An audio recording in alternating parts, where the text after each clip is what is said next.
Sure, there's a few big issues in New Britain. Well, there's many issues, top being taxes. We've been told by the current mayor that our taxes haven't been raised, but in fact our mill rate has gone up by almost 8 points. Education is always a big issue as well. We've made some serious changes in our school district over the last year. As a member of the Board of Education, I know I was a part of it, transforming back to neighborhood schools, shifting a lot of staff around to alleviate our classroom sizes. We did receive some additional grant monies from the state, which had helped in certain areas, but they're for special projects, not going directly to the classrooms necessarily. And civility in government. We've had a lot of issues with just people getting along. And I know many of our council members can attest to that. And one of our Republicans, Jamie Giantonio, who has dealt with that for the last 2 years, being closed out of meetings and kind of finding things out after the fact. Got it.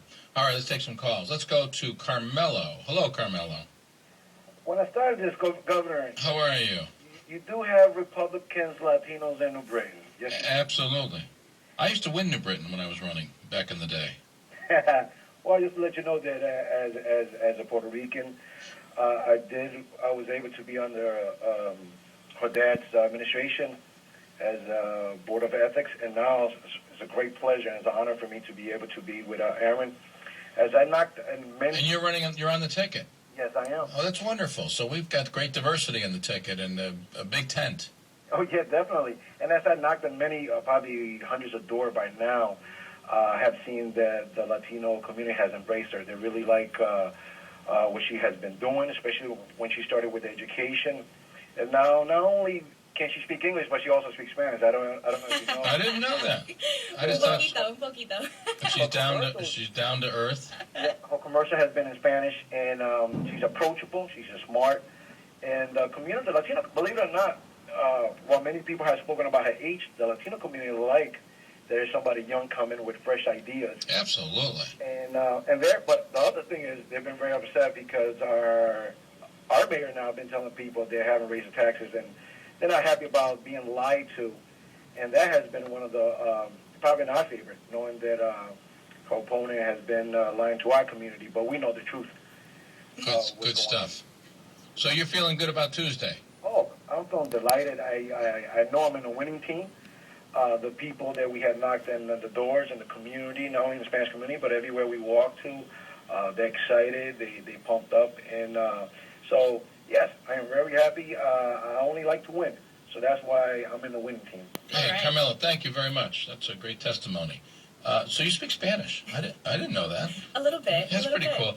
It's interesting. One of the things I heard from reading the papers, and we had a lot of calls and issues when the mayor wanted to basically, taxing renters and, the whole craziness with the 911 calls. Yep. And it was so convoluted.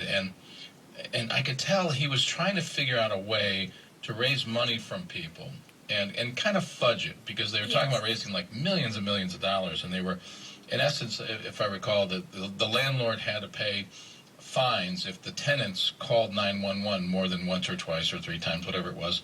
And it was some other convoluted, crazy stuff. I'm shaking my head. It was, and the numbers kept changing every time as well.